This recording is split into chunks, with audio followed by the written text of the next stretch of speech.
Welcome to the second part of sonoanatomy of the peripheral nerve system. In the next hour, I want to show you some nerves of the groin and the lower extremity. We won't manage to do all of them, of course. The time is too short for that, but just a few ones. So this is our beautiful world, and when we want to see Innsbruck, my hometown, it's really tiny here, and you won't find it for the first view. But perhaps you know the region. You know you have to search anywhere in Europe. Perhaps you have heard from Austria. And then we have some landmarks. Our capital, Vienna, and famous towns in our neighborhood, Munich, Zurich, or also Zagreb, the capital town of Croatia in our neighborhood. And so we have some landmarks, and when we know landmarks, they are surrounding our point. We can see this small point, this small red dot, Innsbruck, easier than before. So this is the same in nerve sonography, in the peripheral nerve sonography. When we want to see tiny nerves in our body, we have to know where we have to look, and we have to know the landmarks, which help us to find the nerve we want to see. So this is the menu for the next hour. I will show you as an amuse-gueule, the border nerves, the iliohypogastric and ilioinguinal nerves. Then some nerves as starters you probably know already, the femoral ischiatic nerve, and then tibialis and saphenous nerve. As main dishes, something which we often have in our daily routine. The lateral cutaneous femoral nerve, which is often asked to get infiltrated in meralgia paresthetica. The sural nerve after surgery, and the lateral and medial plantar nerves, they are not that often asked. And for the end, some recommended specials, the pudendal and obturator nerve. So this is the lumbar plexus, and this is a huge web of nerves that emerge that plexus, and the most of the ventral nerves of the lower limb come out of it. So the first two ones, the iliohypogastric and ilioinguinal nerve,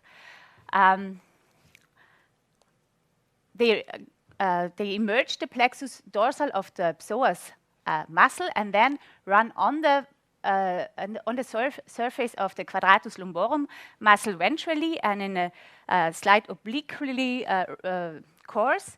And then they pierce, that's important, they pierce the transverse abdominis muscle and run in the abdominal wall ventrally, and that's the point where we can find them.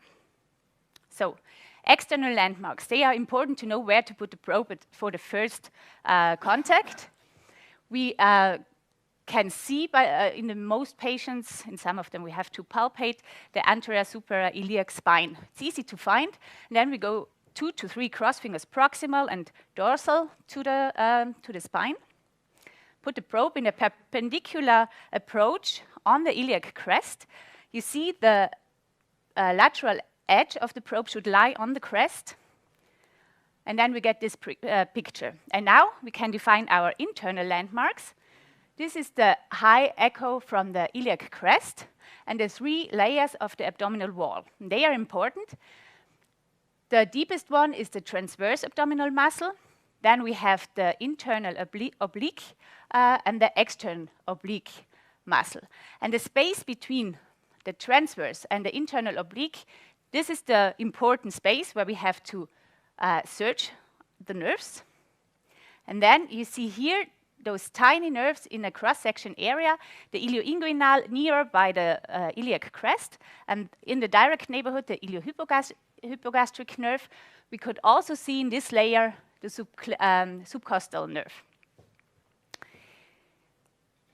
So the iliohypogastric nerve has 2 end branches, and we could also search them. They are sometimes asked after surgery when patients feel pain in the lateral area of the flank. And once again, the external landmark is the spine. It's easy to find.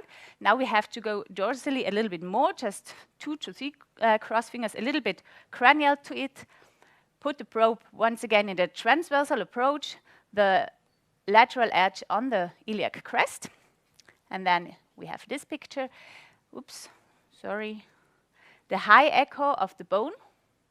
Then the 2 layers here are only 2 layers because we are very laterally.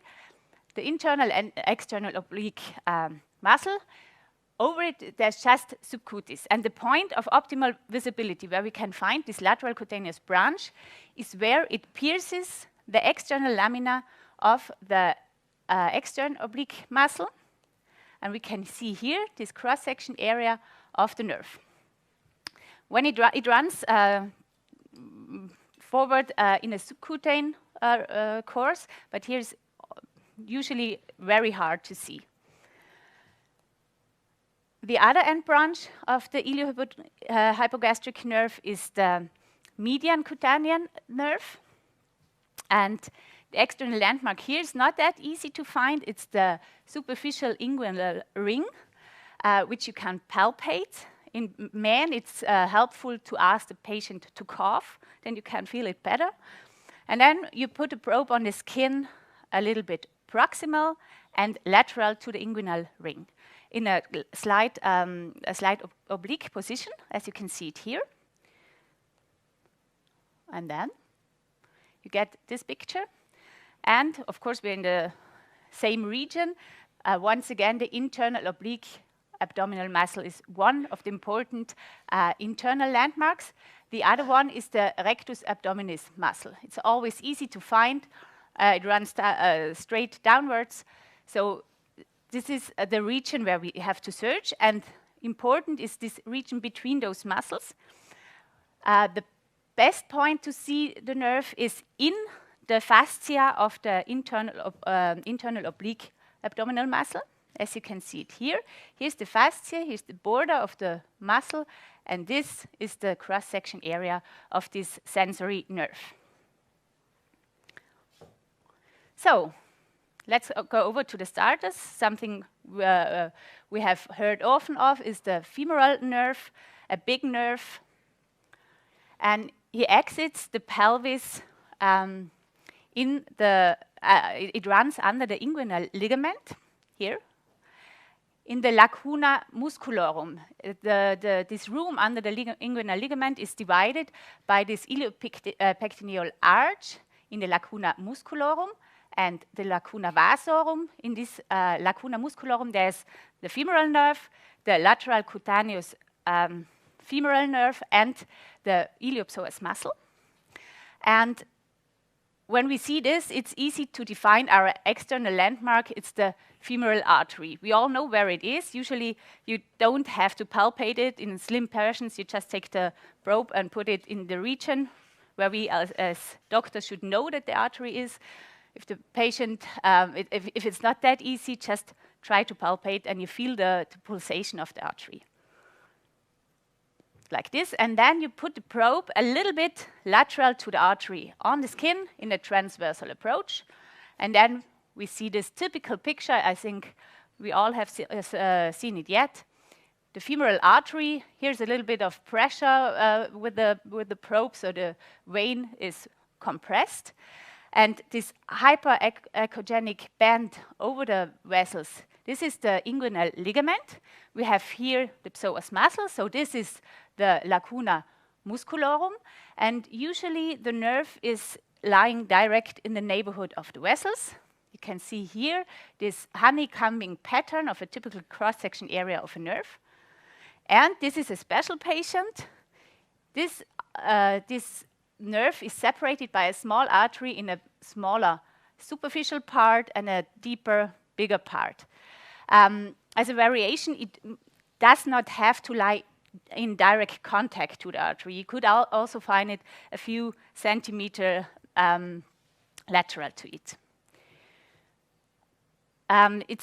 What I have to say, you just have to search directly under the inguinal ligament because the nerve is dividing very quickly in its end branches, and you won't see this main stem for a long distance. So the next one the the sciatic nerve, nervus ischiaticus, the biggest nerve in our body. It's really easy to find. I will show you two heights where we can see it to the anatomy. It gets its fibers from L4 to S3, and then exits the pelvis through the foramen ischiaticum, through the infrapiriform part of this foramen. It runs under the piriform muscle, usually.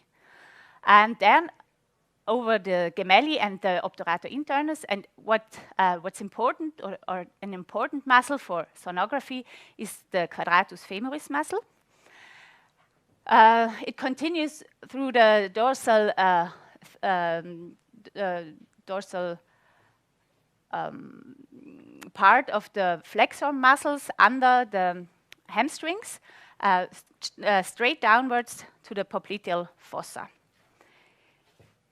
So, the external landmarks, they are also to find very easily in most patients, the greater trochanter and the ischial tuberosity. And we have this line between those external landmarks. We put on the probe here. You can see here we use for this usually a curved probe. We need the penetration of the lower frequencies because it's deep. And then the medial end of the probe should lie on the tuberosity. And then you get this picture.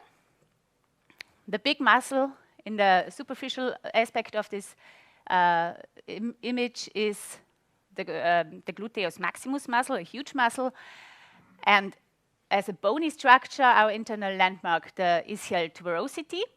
And then this is what I told you, the quadratus femoris muscle. It has usually a lower echogenicity than the other muscles surrounding it. And here's the point of optimal visibility for the gluteal or subgluteal region of the ischial nerve, and it is this huge hyperechogenic cross-section area. It's easy to find in most patients, and a very quick approach. So I told you, usually it exits the foramen ischiaticum under the piriformis muscle, but there are some variations. It could be two parts of this sciatic nerve in this region, and it is divided then in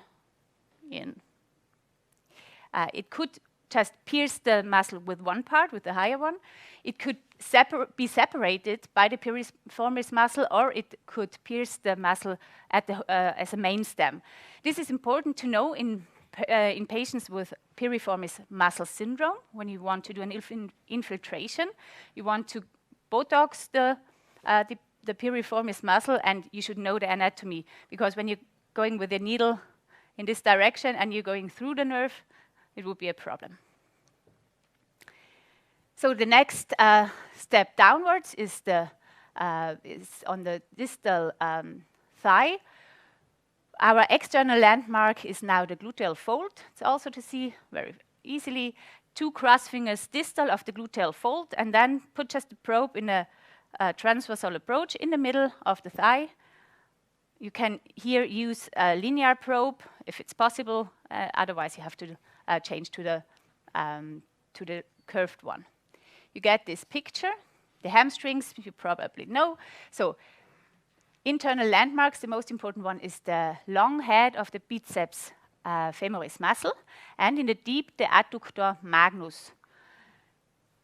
And in between those muscles, we see once again this huge nerve. It's easy to find, and you can follow it the whole thigh downwards to the popliteal fossa, to the bifurcation in the in its 2 branches. As a variation, we could see the whole length of the thigh, 2 nerves lying beneath each other when there's a high bifurcation of this sciatic nerve. So one branch of the sciatic nerve, the tibial nerve, I think anatomy is clear.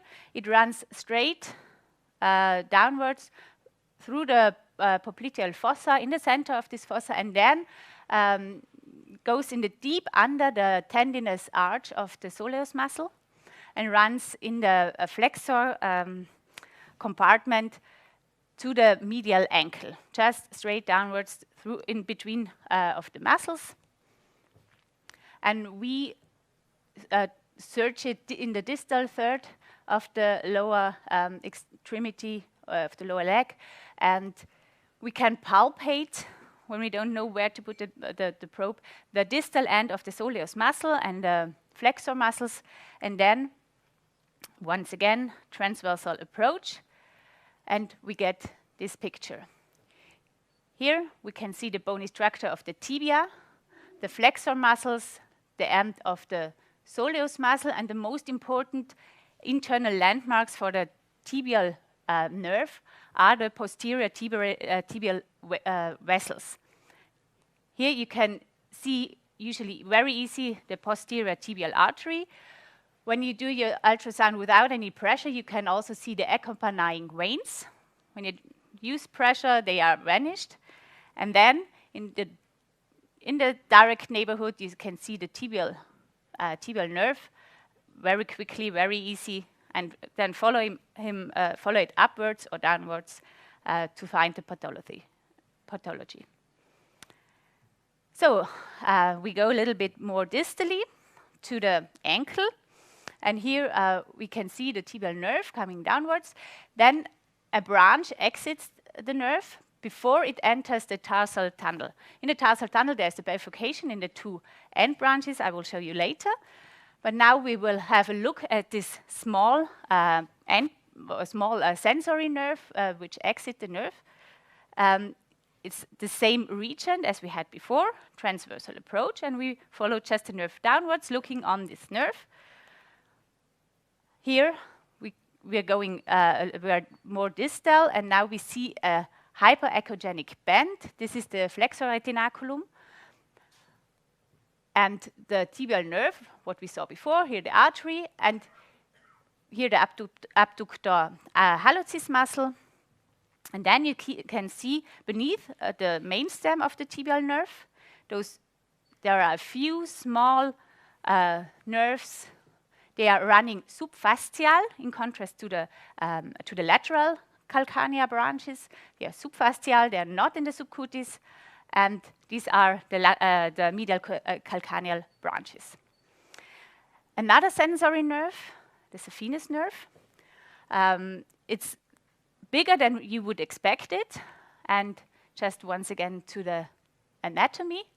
It comes with the femoral nerve through the lacuna musculorum, and then exits it, runs together with the femoral vessels to the medial aspect of the thigh, enters the adductor channel and pierces it in the distal third of the thigh, and comes then to the superficial structures, and on the distal and the lower leg, it runs together with the bigger cephane vein to the medial ankle.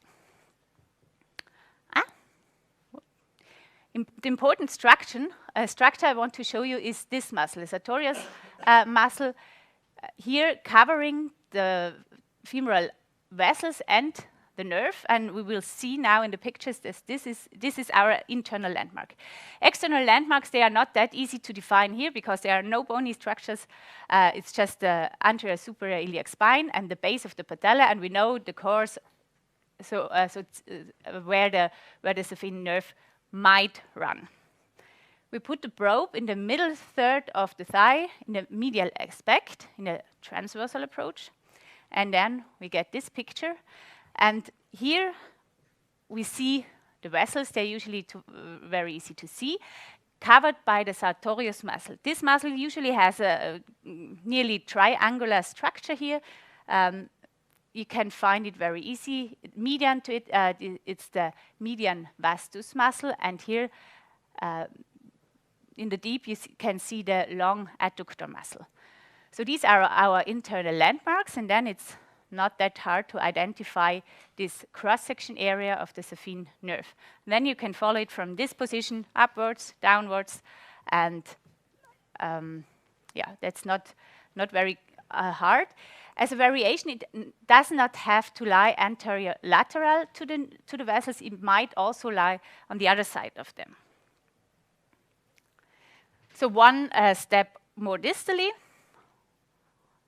The first picture I showed you was in this region. We go more distally. And once again, we have the sartorius muscle as our internal landmark. And now we're at the height of the adductor channel. It is bordered by the median vastus muscle. The sartorius muscle, here's the vastoadductor membrane. It's an important structure, this hyperechogenic band, and the adductor magnus muscle. So this is the adductor channel, and here we see once again the transection, the cross-sectional area of the saphenous nerve. And now going to the distal third, where it exits the adductor channel, we just take as our external landmark the base of the patella, one hand proximal to the patella and median to the thigh. Oops. In this approach. And it's nearly the same, but now we can see the vastoadductor membrane in the deep. Sartorius muscle lying on it. Here's the median vastus muscle. And then we can see here the nerve now lying just beyond the vastoadductor membrane. It just has pierced the membrane and left the adductor channel. It runs, if you want, as internal landmark, you could also take the Doppler and see if there's anywhere an arterial signal. It would be the arteria descending, the descending genicular artery. It could be one external landmark, internal landmark to find the nerve because they pierce together the vastoadductor membrane. So, main dishes, the lateral femoral cutaneous nerve.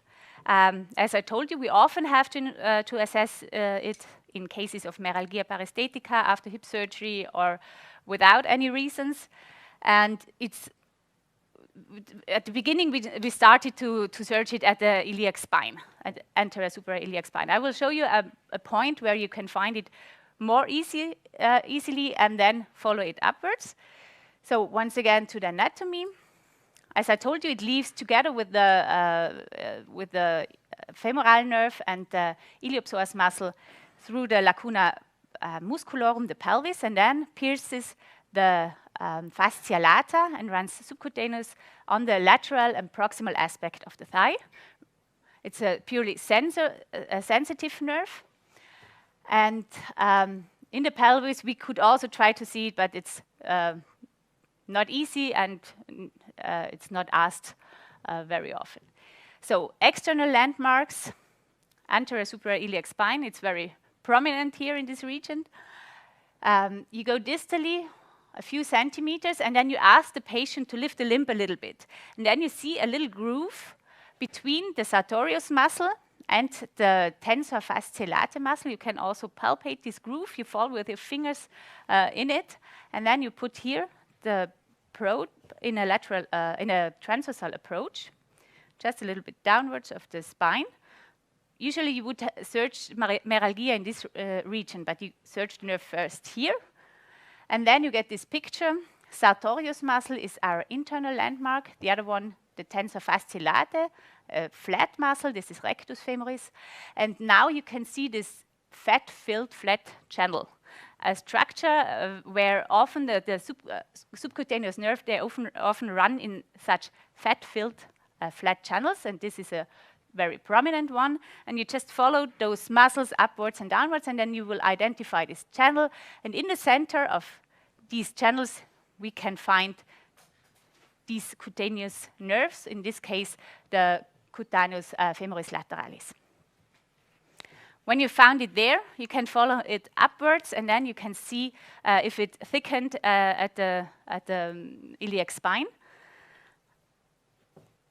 What's important to know, especially when you do infiltration therapy, there's a high variation in the exit of the pelvis. Usually it leaves the pelvis median to the anterior superior iliac spine, but it also could go, could emerge it dorsal to the spine and proximal, through the inguinal ligament, even through bony structures that are described, but also a few centimeters medial to the iliac spine. So it's important to know where it is when I want to do an infiltration therapy. And this is a study they did. They did a cadaver study, and on the one side, a blind approach, just by palpating the anterior suprailiac spine. On the other side, with ultrasound, and then they controlled it. And with a blind approach, they had just one of 19 needles had a contact to the lateral femoral cutaneous nerve.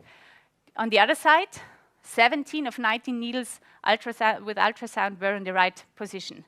So I don't know who did it. We would have 19 of 19, of course. But you see this big difference. Ultrasound helps us to do the infiltrations on the right position. Of course, you could use a high amount of drugs, and then you will cover the whole region there. But when you do just when you won't have a lot of side effects, take less amount of drugs, and the ultrasound, so you will be precise and very quick. The next one, sural nerve, also a sensory nerve on the distal leg. It is composed of two branches, the medial cutaneous nerve and the lateral one out of the fibular nerve. They come together anywhere in the middle or distal third of the lower leg. And the nerve runs in between the two heads of the gastrocnemius muscle to the lateral ankle. So we usually try to find it very distally, where the union has already been of these two nerves, then we can follow it upwards. External landmarks are the lateral ankle. We go a little bit upwards, 4 cross fingers.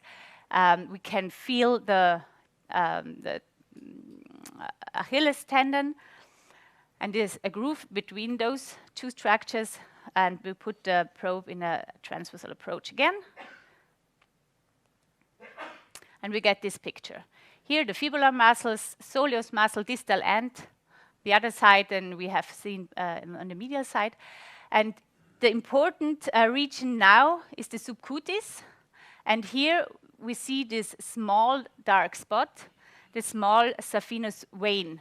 And this is our internal landmark. So you have to be very carefully, no pressure at all, because when you press the probe a little bit on the skin, you won't see the vein anymore. And this is our internal landmark. When you find the small saphenous vein, you will find the sural nerve. Here's the fascia of the muscles and subcutis, and in the neighborhood, anywhere, it could be medial or lateral to the vein, there's the sural nerve. When you found it there, just go upwards, then you will see the one branch in the direction to the tibial nerve, the other one to the fibular nerve, and you can follow them very easy. So the distal branches of the sural nerve, they're running to the lateral ankle, as I've told you before. This web around the lateral ankle, the lateral calcaneal branches, we also can find them. So our external landmarks are, of course, the calcaneus and the insertion of the Achilles tendon, the lateral ankle. And here's the problem, of course, the contact. You could use a lot of gel, or you use a gel pad, because otherwise you might have air between skin and the probe, and a big problem. We also have now the hockey stick probe. It's easier with it. It has this small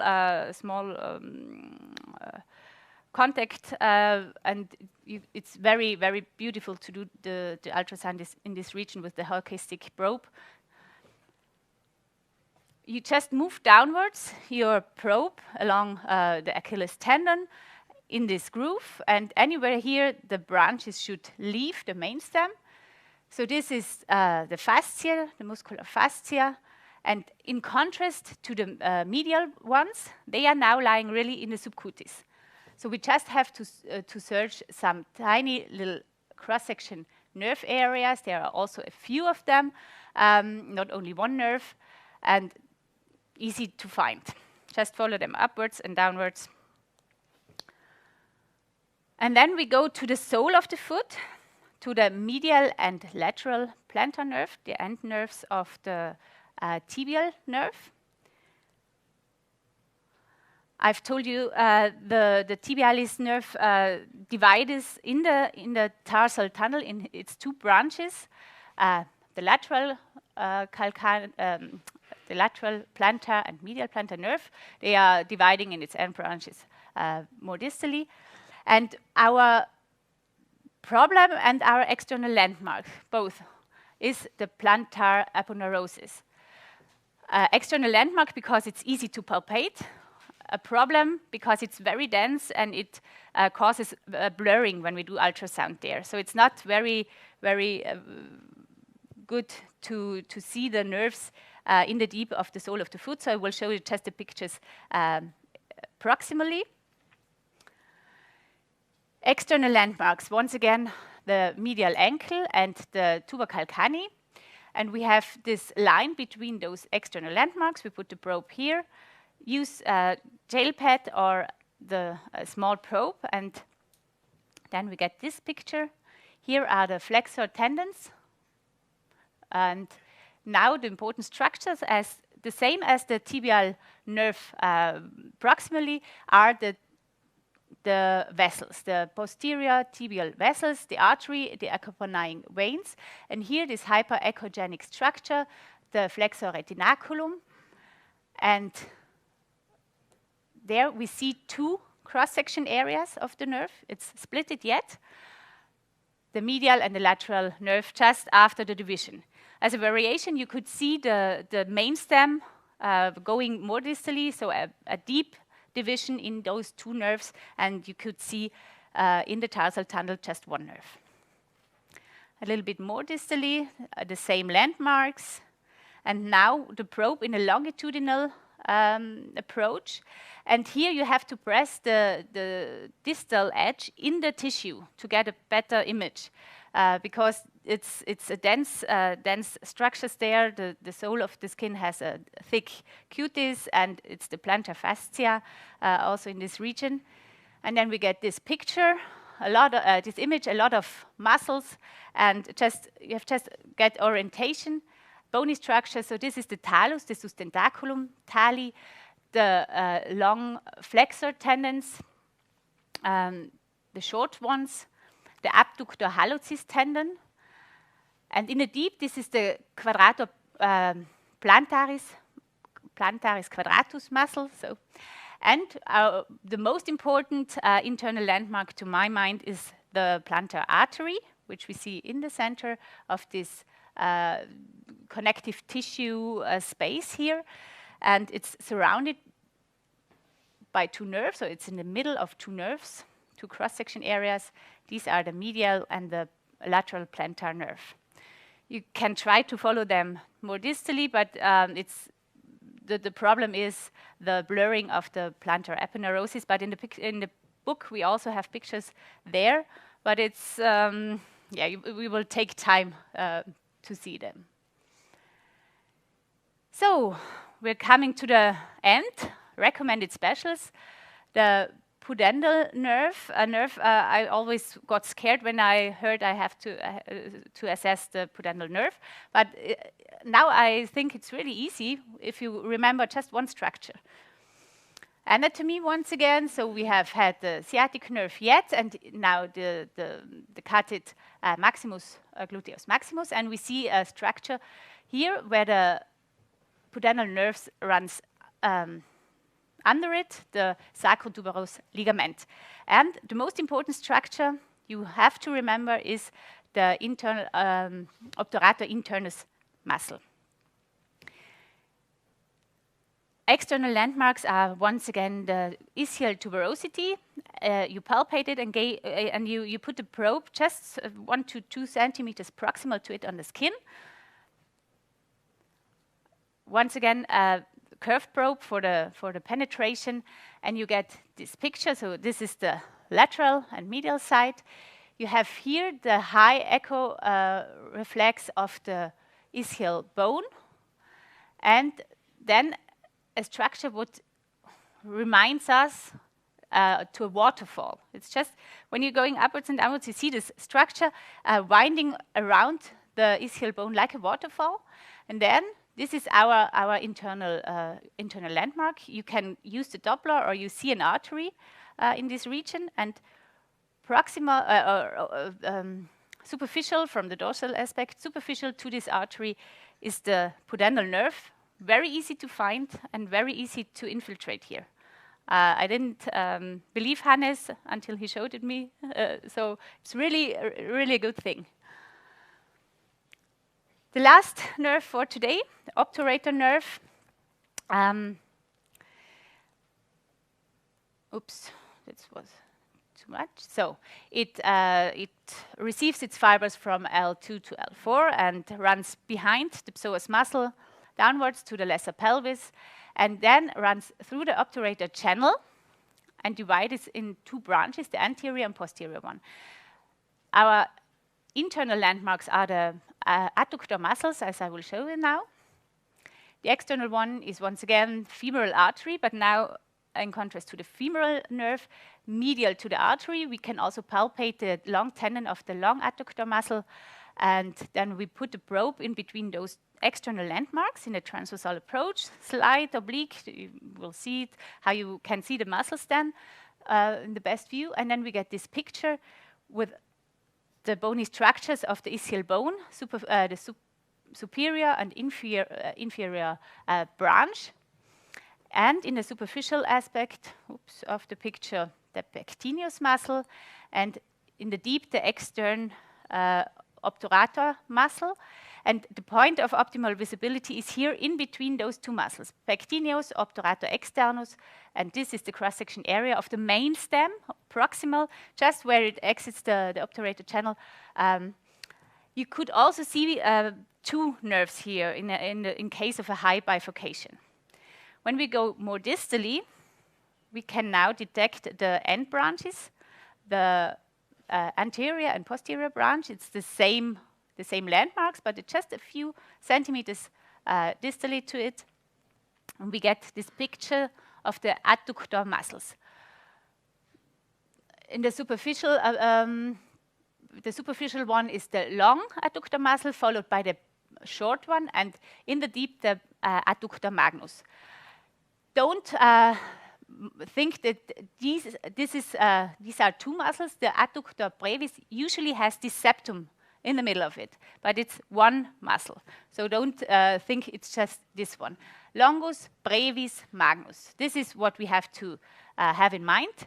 Here we see the femoral veins, and the regions where we have to search for those muscles are anterior nerves, anterior and posterior to the adductor brevis muscle. The anterior branch of the obturator nerve runs ventral or anterior to this muscle, the posterior dorsal to it. In this case, we had already a bifurcation of the anterior branch in a small side branch and a bigger one which is running downwards. So I hope I could show you some external landmarks, internal landmarks to find the nerves quick and easy. And now we go over to a live demo.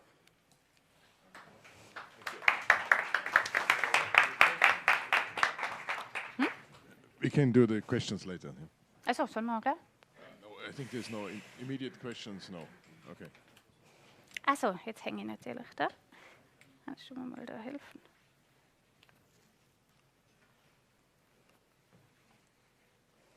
Death by cables. So. Ja, so ein bisschen ausstrecken. So, gerade das Ausstrecken ein bisschen so, genau. So we will see the big nerves first, femoral nerve. So what's our external landmark? I think we've heard it a lot of times now. What would you search? femoral artery. You could try to palpate it, but usually it's easy to see in an ultrasound picture. The vein is vanishing when I press a little bit, and here we go upwards, the inguinal ligament, the femoral artery, the pulsation, and then we're searching for a usually triangular structure. You can see here the femoral nerve lying beneath the vessels. When we go downwards, it vanishes because there are a lot of small branches coming out of this huge nerve.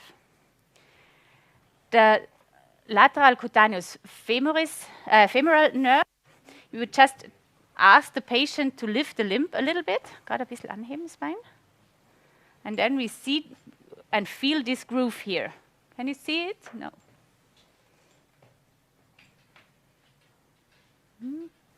It's getting tired now? No? Geht's noch ein bisschen? Here is this groove. I can feel it. Dann wieder hinlegen. And then you put the probe here in a transversal approach. We see here the sartorius muscle.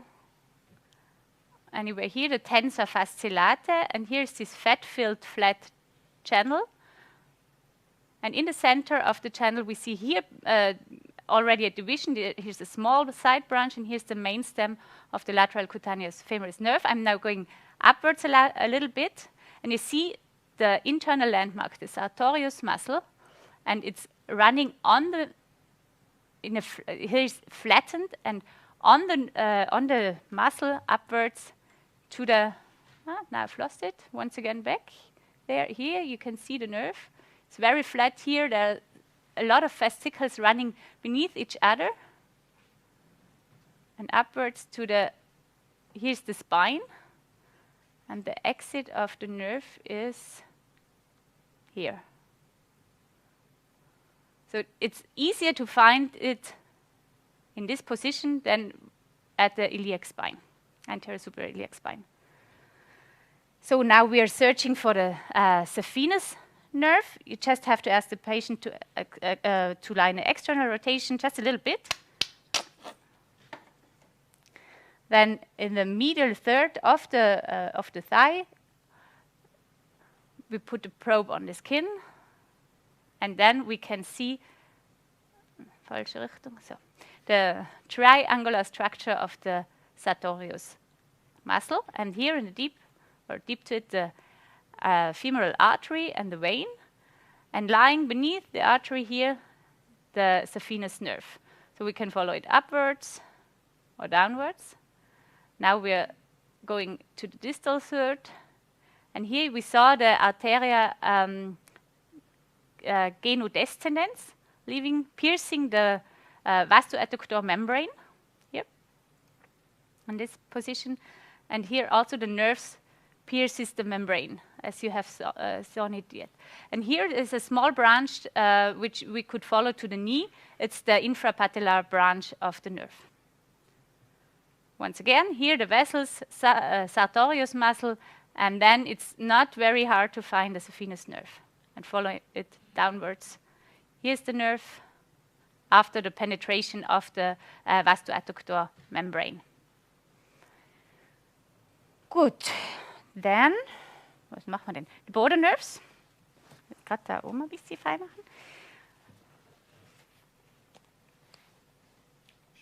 So, external landmark for the border nerves is in this region it's always one external landmark, the anterior superior iliac spine, which we can palpate or of course see in slim patients.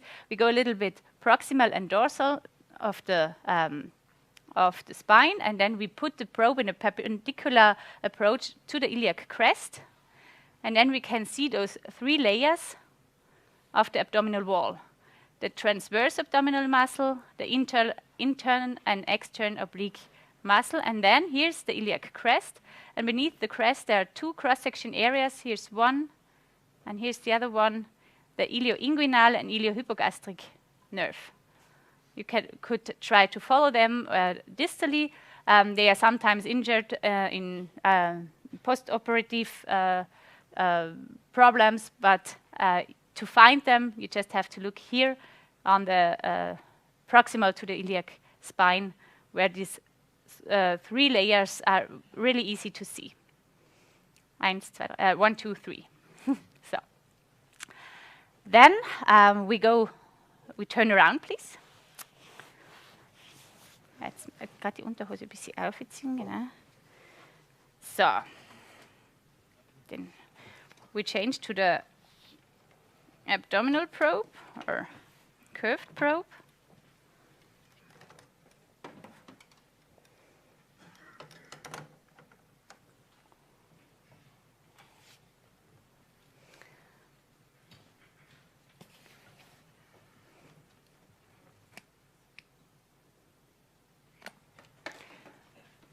So, external landmarks, the ischial tuberosity, just try to palpate it, or you can see here the bony structure.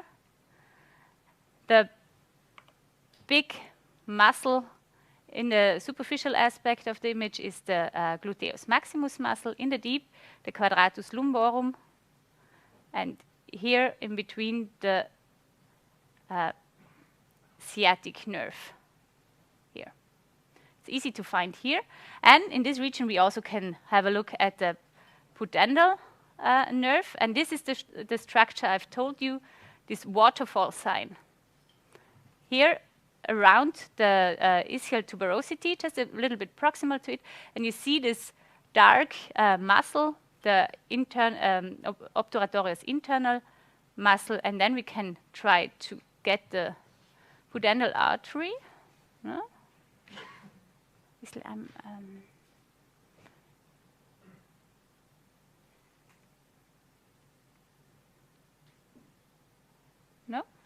ist los?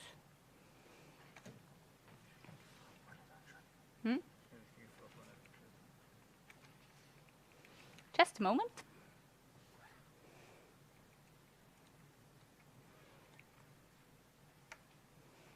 We don't see the pudendal artery. No.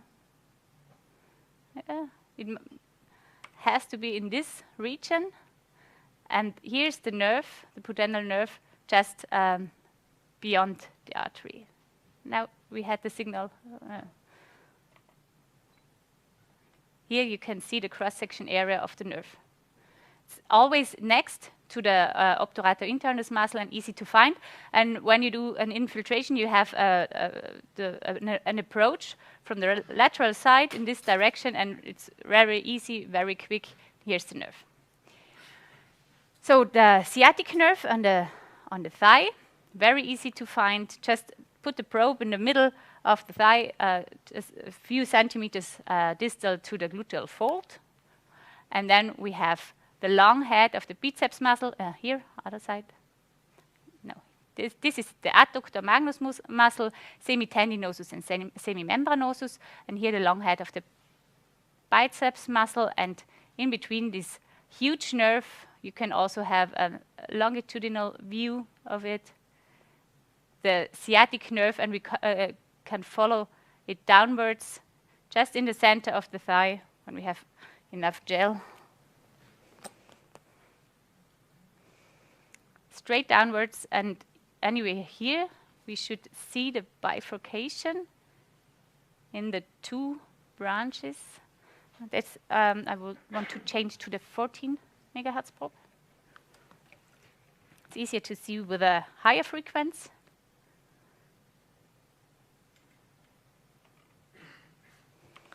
So here this huge nerve, long head of biceps muscle, adductor magnus, and here the nerve.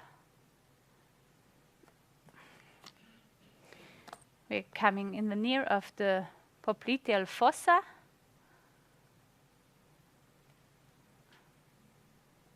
And this is already the, here's the bifurcation. Do you see it?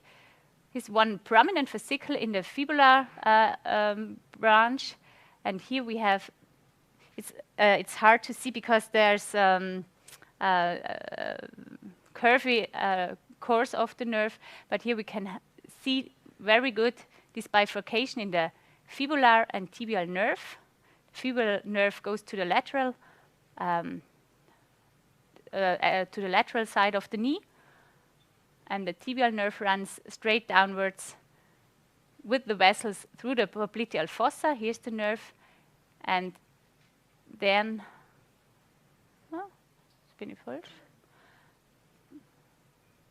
with the under the tendinous arch of the soleus muscle, which is here. This one.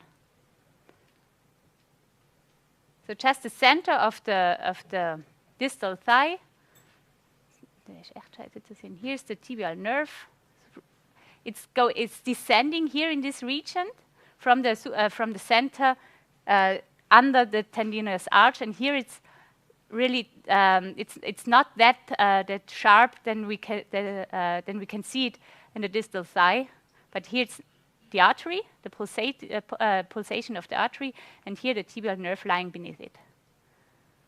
And this is the arch, and here it goes under this arch. Distally. Jetzt müssten wir wieder umdrehen, bitte. Hast du about it, huh?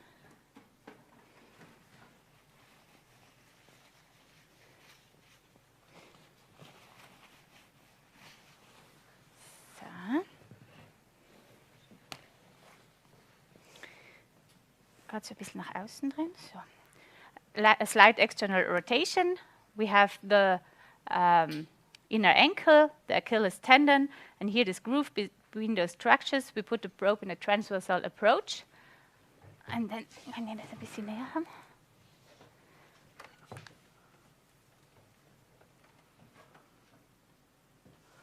And here we have the tibia, the muscles, the flexor muscles, soleus muscle, and in between the pulsation of the dorsal tibial artery. And here, next to the artery, we can see this beautiful cross-section area of the tibial nerve. You see the veins, they are vanishing under pressure, artery and the nerve. We can follow the nerve now in the tarsal tunnel. Here's the flexor retinaculum, always in the neighborhood of the posterior tibial artery. And here we have already the bifurcation of the tibial nerve in the median and the lateral plantar branch. When we want to see the medial calcanea branches, we just have to scan the nerve and see when small branches leave it. It's here, one branch.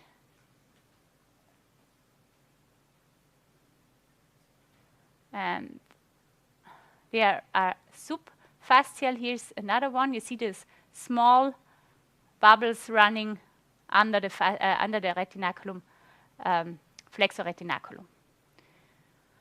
So just turn inside a little bit, and we will search the suralis nerve. Vielleicht einfach ein bisschen ganz auf die Seite drehen. So, ja, so ist super.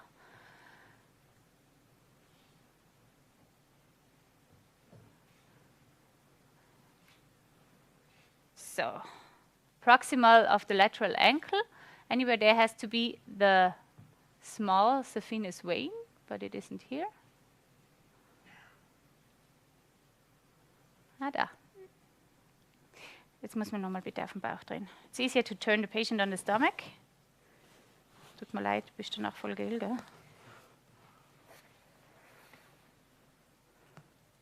In the distal third, and here we see an interesting vein. This the vein? This one. It seems this must be the vein.